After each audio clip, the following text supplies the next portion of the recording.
bir hadisə danışım sizə, bir neçə il bundan öncə idi. Deyəsən, xütbədə oturub qardaş. Buralarda olmalıdır. Deməli, üç nəfər idi. Birdən zəng elədilər bizə ki, bir nəfərin ayağı sınmışdı, uzanmışdı.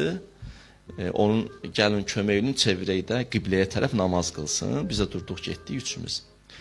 İndi biri yaşlı idi, biri biraz məndən də yaşlı idi, amma cavan idi. Məndən kiçikləri idi. Mən tələbəyə mənə hörmət edirlər də. Gəldim, liftə mindik, yuxarı mərtəbə idi, 9 mərtəbə idi.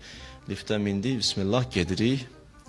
Mən liftdən, amma minməmişdən qabaq, bunlar dedilər, buyur, sən ağa, yaxşıdır, sən tələbəsən, mən yəni.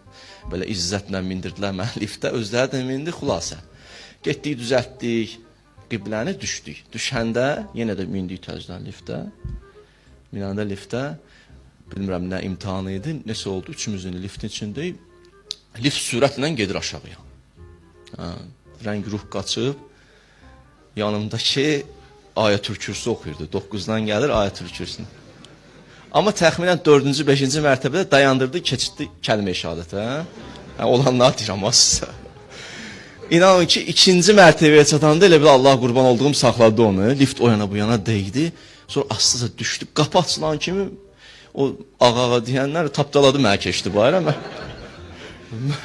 Mən axırda çıxdım bayra. Dedim, bunlar hamısı bir tərəfə. Dedim, sən gəl bura, o birisindən.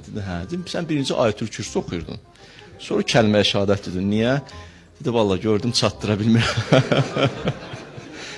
Dedim, qoy heç olmasa neyniyim? Kəlmə-i şəhadətimi deyim, nə olar da axırı. Yaxşı, bu da sizin yorğunluğunuz bir dənə çıxsın, davam edirəm.